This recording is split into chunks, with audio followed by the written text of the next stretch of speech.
MCom final ABST paper CP6। Topic ratio analysis. Ratio analysis में मैं आज आपको स्थायी संपत्ति अनुपात फिक्स्ड असेट्स रेशो ये बताऊंगी। सबसे पहले हम देखें इसका अर्थ।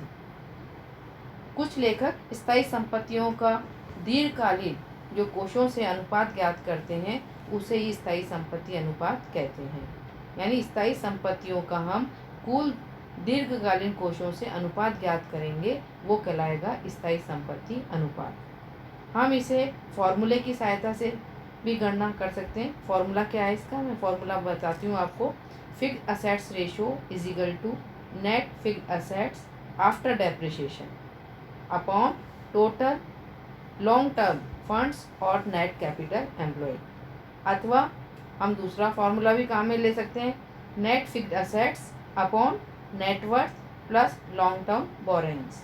यानी नेट फिक्स्ड असेट्स आपको लेनी है, टोटल असेट्स में से आपको डेप्रिसिएशन को लेस करना है, वो आपकी कहलाएगी नेट फिक्स्ड असेट्स। और नेट फिक्स्ड असेट्स का आपको टोटल लॉन्ग टर्म फंड्स या नेट कैपिटल एम्प्लॉयड से रेशो ज्ञात करना है। हमें देखना है कि कुल दीर्घकालीन कोषों में हम किन किन को शामिल करेंगे। कुल दीर्घकालीन कोष यानी लॉन्ग टर्म जो फंड्स हैं उनमें हम share capital, reserve and surplus तथा लॉन्ग टर्म लोन्स को शामिल करते हैं। इसी तरह से टेंजिबल जो आपको फिक्स्ड असेट्स ज्ञात करनी है, टेंजिबल फिक्स्ड असेट्स ज्ञात करने के लिए आपको फिक्स्ड असेट्स में से डेप्रिसिएशन को लेस करना होगा, लेकिन लॉन्ग टर्म जो इन्वेस्टमेंट है उनको इसमें शामिल करके लेना होगा। इस तरह से आपको ये फिक्स्ड असेट्स रेशियो ज्ञात करना है। स्थायी संपत्ति अनुपात की गणना के लिए एक और सूत्र भी काम में लिया जा सकता है, वो है fixed assets ratio is equal to long term funds upon net fixed assets. इसी तरह से अब मैं आपको बताती हूँ शोधन क्षमता अनुपात, सोल्वेंसी रेशियो और डेब्ट टू टोटल असेट्स रेशियो। सबसे पहले हम इसका मीनिंग देखते हैं, अर्थ देखते हैं क्या अर्थ है। ये अनुपात जो है संस्था की दीर्घकालीन शोधन क्षमता यानी लॉन्ग टर्म सोल्वेंसी पोजीशन को मेजर एवं एनालिसिस करने के लिए प्रयोग में किया जाता है। ये रेशो ये बतलाता है कि यदि किसी भी संस्था का दिवाला निकल जाए यानी वो इंसॉल्वेंट हो जाए तो उसकी असेट्स संपत्तियों को बेचने से जो भी धनराशि प्राप्त होगी वह कुल दायित्वों के भुगतान के लिए पर्याप्त होगी अथवा नहीं। कहने का मतलब है कि यदि कोई भी संस्था का दिवाला निकल जाता है तो उसके असेट्स को यदि हम बेचते हैं और बेचने पर जो भी अमाउंट हमें मिलता है उससे उसकी जो टोटल लायबिलिटीज़ हैं उनको पेमेंट करने के लिए हमारे पास अमाउंट सफिशिएंट है अथवा नहीं। इसके द्वारा यह भी ज्ञात किया जाता है कि संपत्तियों के कितने भाग की ऋणों द्वारा वित्त व्यवस्था की गई है। हम इसे फॉर्मूले के द्वारा ज्ञात करेंगे। तो फॉर्मूला इसका है solvency ratio is equal to total debts और total outsider liabilities upon total assets. यदि हम 100 में से 100 में से स्वामित्व अनुपात घटा देते हैं तो हमें शोधन क्षमता अनुपात ज्ञात हो जाता है। पहले मैं आपको बता चुकी हूँ स्वामित्व अनुपात प्रोप्राइटरी रेशो।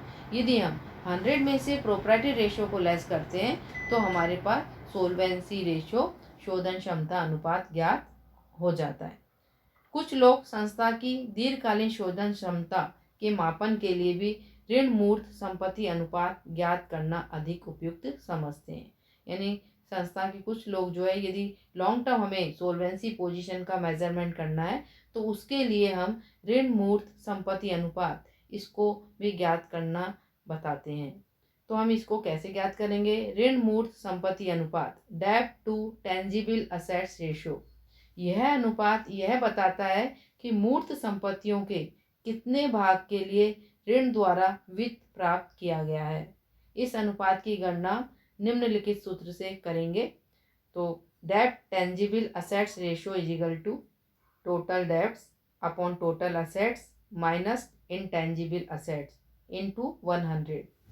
इस तरह से हम डेब्ट टू टेंजिबल असेट्स रेशियो ज्ञात करेंगे। हम ऋण में, लोन में अल्पकालीन एवं दीर्घकालीन दोनों ही प्रकार के ऋणों को सम्मिलित करते हैं। टोटल डेब्ट, जहाँ टोटल डेब्ट्स की बात हो रही है तो टोटल डेब्ट्स में आप long term and short term दोनों ही प्रकार के डेब्ट्स को शामिल करेंगे।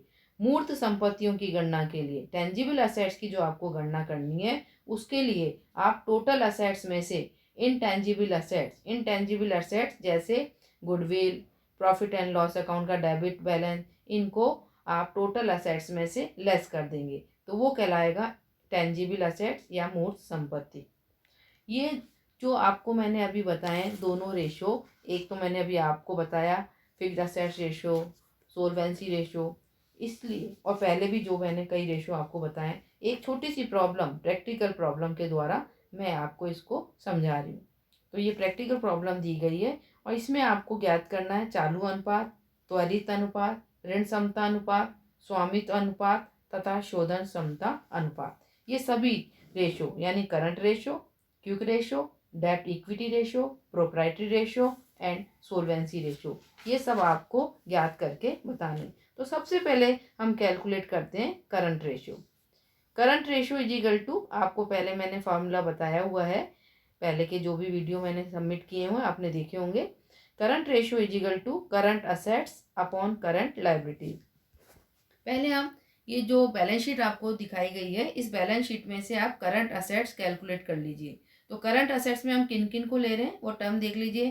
कैश लिया है हमने 20,000 का, प्लस डेब्टर्स लिए हमने 30,000 के, प्लस स्टॉक लिया हमने 80,000 का। तो टोटल करंट असेट्स हमारी आ गई है 1,30,000। इसी तरह हम करंट लायबिलिटीज देखते हैं। तो करंट लायबिलिटीज का आप डाटा देख रहे हैं, इसमें हम क्रेडिटर्स को ले रहे हैं जिसका अमाउंट है 30,000, बिल्स पेबिल जिसका अमाउंट है 20,000, दोनों मिलकर हो गए 50,000। तो अब हम ये जो फॉर्मूला है इसमें पुट करते हैं। तो 1,30,000 अपॉन 50,000, तो हमारा आ गया रेशो 2.6:1। दूसरा रेशो हम निकालते हैं quick ratio. Quick ratio is equal to quick assets upon current liabilities. Quick assets किस तरह निकलेगी, अगर करंट असेट्स में से स्टॉक को लेस कर दिया जाए तो आपके पास क्विक असेट्स आ जाती है। तो हम यहाँ दिखा रहे हैं current assets minus stock upon current liabilities. पहले आप कैलकुलेट कर चुके हैं, करंट असेट्स हमारी है 1,30,000, उसमें से माइनस हमने स्टॉक कर दिया 80,000, अपॉन करंट लायबिलिटीज हमारी है 50,000। तो हमारा रेशो आ गया 1:1। तीसरा हमारा रेशो है डेब्ट इक्विटी रेशो। डेब्ट equity ratio is equal to total outsider liabilities upon shareholders fund. पहले हम आउटसाइडर लायबिलिटीज को देखते हैं बैलेंस शीट में से कि कौन कौन सी टर्म्स इसमें शामिल होगी। डिवेंचर्स हम लेंगे जिसका अमाउंट है 2 lakh, plus creditors 30,000, plus BP 20,000।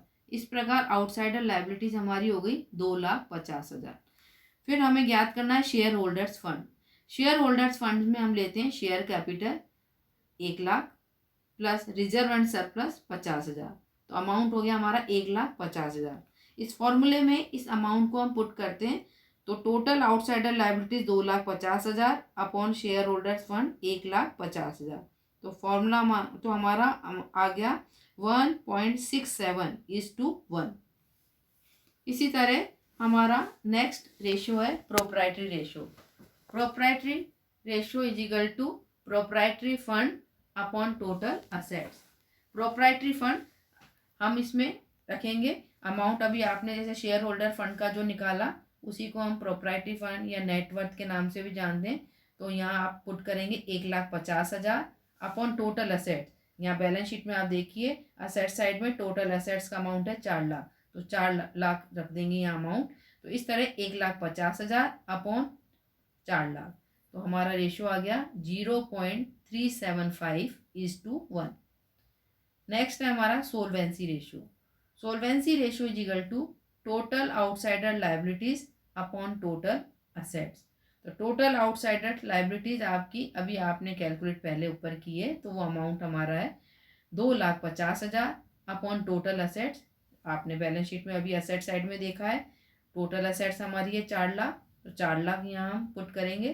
तो इस तरह से हमने इसका रेशो निकाला 2,50,000 upon 4 lakh is equal to हमारा आ गया 0.625:1।